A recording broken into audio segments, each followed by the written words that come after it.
My channel. ഇന്ന് നമ്മൾ തയ്യാറാക്കാൻ പോകുന്നത് തെരളി. അത് അമ്പലങ്ങളിലൊക്കെ അല്ലേ സാധാരണ തയ്യാറാക്കുന്നത്. നമുക്ക് നമ്മുടെ വീട്ടിലുണ്ടാക്കാം. അതെങ്ങനെയാണെന്ന് നമുക്ക് നോക്കാം. തെരളിക്ക് വേണ്ടി ഞാൻ 4 കപ്പ് അരിപ്പൊടി, 1 കപ്പ് തിരികിയ തേങ്ങ, 1 കപ്പ് ശർക്കര, 4 പഴം. 4 പഴം വേണ്ടി വരത്തില്ല, 2-3 പഴമേ ആവൂ. അത് നമ്മൾ കുഴയ്ക്കുമ്പോൾ അരിപ്പൊടിയുടെ ഉണക്കനുസരിച്ചിരിക്കും. 1 കപ്പ് അരിപ്പൊടി ഞാൻ മാറ്റി വെച്ചിട്ടുണ്ട്, നമുക്ക് വേണ്ടി വരുവാണ് എടുക്കാൻ. നമ്മൾ തുടങ്ങുന്നതിന് മുമ്പ് ഇഡ്ഡലി പാത്രത്തിലോ സ്റ്റീമറിലോ വെള്ളം അടുപ്പേ വെച്ച് തട്ടും വെക്കുക. അത് തിളയ്ക്കട്ടെ. അത് തിളയ്ക്കുമ്പോഴത്തേക്ക് ഇത് പെട്ടെന്ന് ചെയ്യണം. അപ്പോൾ തെരളിയുടെ ഇലയുണ്ട്, വഴണയില അല്ലെങ്കിൽ തെരളിയില എന്ന് പറയുന്നതുണ്ട്. ഇനി നമുക്ക് എങ്ങനെയാണെന്ന് നോക്കാം. 4 കപ്പ് അരിപ്പൊടി, 1 കപ്പ് തിരികിയ തേങ്ങ. തേങ്ങ വേണമെങ്കിൽ കൂടുതലിടാം, 1 കപ്പ് എടുത്തുള്ളതേ ഉള്ളൂ. നല്ല പൊടിയായിട്ട് തിരുകണം.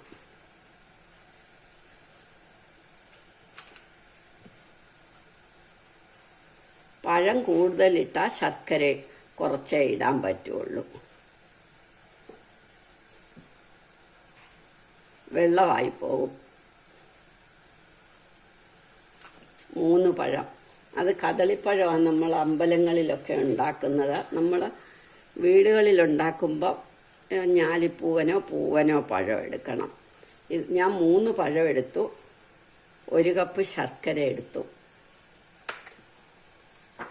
ഇതിപ്പോൾ തന്നെ പൊടിച്ച പൊടിയാണ്. അതല്ല എങ്കിൽ കുറച്ച് മുമ്പ് പൊടിച്ച പൊടിയാണ്. ചിലപ്പം കുറച്ചൊരു തുള്ളി വെള്ളം, ഒരുപാട് വറുത്ത പൊടിയാണെങ്കിൽ തുള്ളി വെള്ളം ഒഴിച്ച് പൊടിയൊന്ന് കുഴച്ച് വെക്കണം. ഇതൊന്നും വേണ്ട, വെള്ളം വേണ്ട. നമ്മൾ ഇത് ചേർത്തങ്ങ് കുഴച്ചോണ്ടാൽ മതി. വെള്ളമായി പോയി എന്ന് തോന്നിയാൽ നമുക്ക് കുറച്ചരിപ്പൊടിയും കൂടി ഇടാം. അതിനാണ് ഞാൻ എടുത്തു വെച്ചിരിക്കുന്നത്. ഇതിപ്പോൾ അളവ് പാകമാണ്.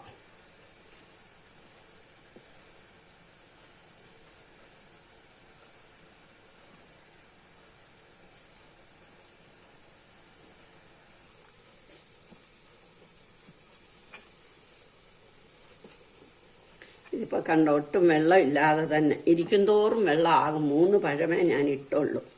എന്നിട്ട് പോലും നമുക്ക് അടുപ്പയിൽ ഇഡലി പാത്രത്തിൽ വെള്ളം തിളച്ചു.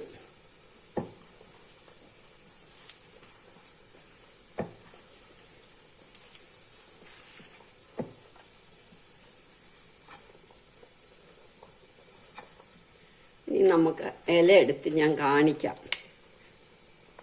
ആദ്യം കുറച്ചിങ്ങനെ വെക്കും, എന്നിട്ട് ഇതിങ്ങനെ കുത്തണം.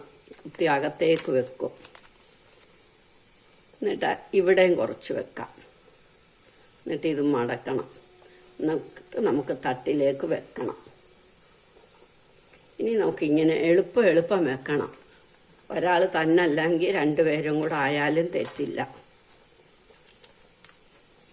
ഇങ്ങനെ കുത്തിയിട്ട് കുറച്ചിങ്ങനെ അങ്ങോട്ട് വെക്കും. അപ്പോൾ ഒരില 2 എണ്ണം കാണും. നമ്മളിങ്ങനെ എല്ലാം അടുപ്പേ വെച്ചു. ഇനി ഇത് നമുക്ക് അടച്ചു വെക്കാം. ഒരു 10 മിനിറ്റ് കഴിയുമ്പോഴത്തേക്ക് ഇത് വേവും. നമുക്ക് എടുക്കാം.